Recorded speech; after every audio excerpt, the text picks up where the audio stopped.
When you go to the restaurant, you may see families laughing, joking, or even arguing. But it doesn't really matter if they are sad, happy, or angry.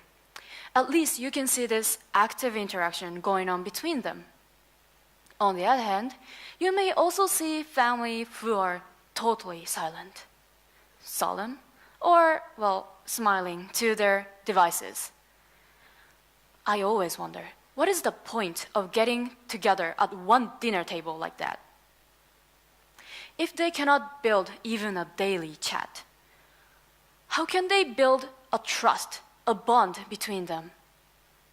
How can their parents know, help, and understand their children who are in a sensitive situation? For example, suffering a bully or a low grade on exams or, well, reaching for alcohol or,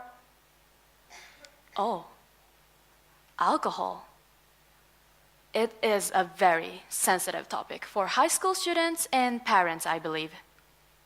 So, first, I would like to ask you a question. Do you really understand what alcohol is? Please raise your hand if you think, yes, I truly believe that I comprehend, and I can explain it completely. Thank you. Well then, I would like to remind you that alcohol is a drug. Thank God for those who love alcohol that it's mostly legal, except for those religious countries which forbid drinking alcohol. But, however, the truth is that alcohol is an addictive substance which commonly known as depressant. It slows down vital functions which may result in shaky movement, slow reaction, inability of speech, and or disturbed consciousness. People usually take it to feel relaxed, loosen up, have fun, or to forget grief. Well, I suppose adults, parents, about 30 to 50 years old people, they all know how to take alcohol and what is the limit of having it. And if something happens, well, that's all their responsibility, right? Pretty straightforward. So today I would like to address young people, especially 19, 20 years old university or college students, and 17 and 18 years old high school students who are going to college soon. So I've heard that there is a practice or rather tradition for upperclassmen to invite new or low-classmen to go out to the party. According to people, they get drunk, they get high, they do something stupid, and eventually they throw up in front of their friends and they're like, oh, that's disgusting. Their drunken pictures are uploaded to Facebook, Twitter, or, well, their personal blog. It might affect their future when they get a job or, well, even at the college or university, they might be suspended. But don't worry, it's not the worst thing that could happen to you. I mean, it's not the end of the world, right? So what is the worst thing that may possibly happen? Death and or killing somebody else. So this is an article from the UK. The driver was more than 3 times over the drink-drive limit. 4 people died in this car crash. Here is one from the USA. The teenager tried to stop his drunken friend from driving his car. Then the friend killed him by dragging him with the car. Can you imagine? Dragging your friend behind the car and eventually killing him? Can you imagine yourself driving a car, causing an accident, and killing your dear friend?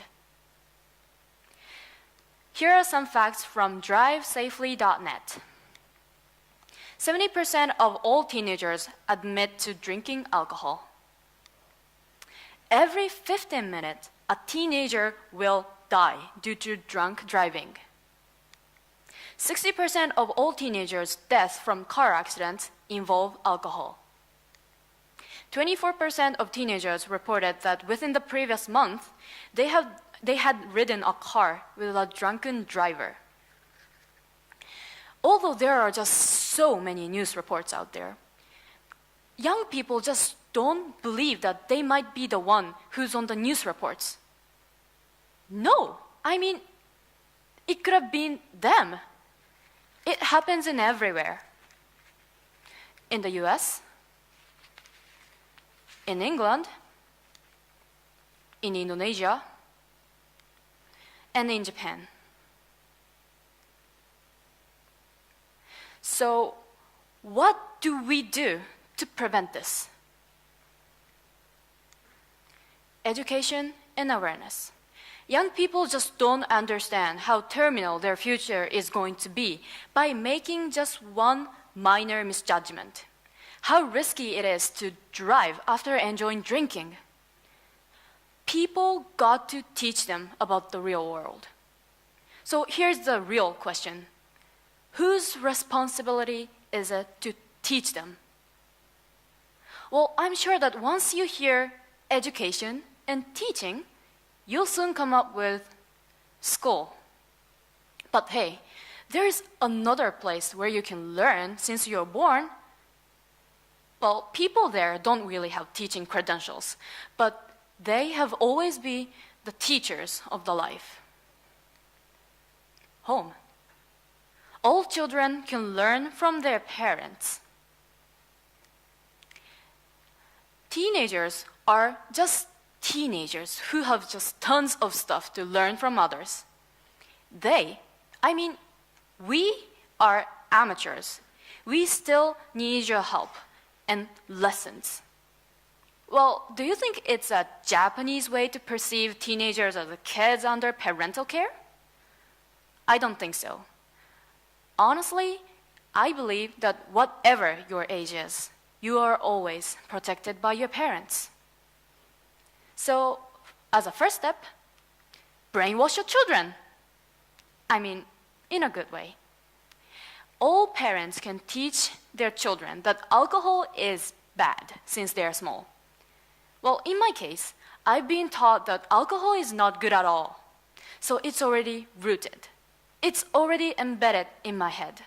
So whenever I see an article talking about this drunken driver's car accident, I just don't get the point of doing this silly adventure. But I don't think this method works for middle schoolers and high schoolers. Because they just don't obey their parents anymore.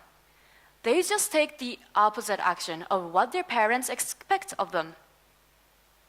So what can parents do for middle schoolers and high schoolers?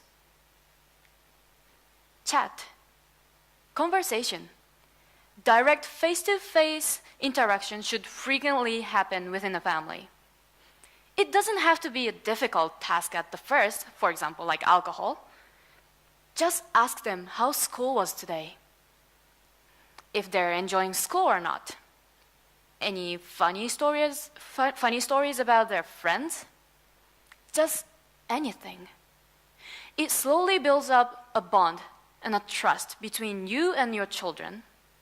And eventually, you can touch this sensitive topic, which usually teenagers just don't want to talk about. I would like to appreciate all the parents for respecting our privacy, especially in this sensitive period of adolescence.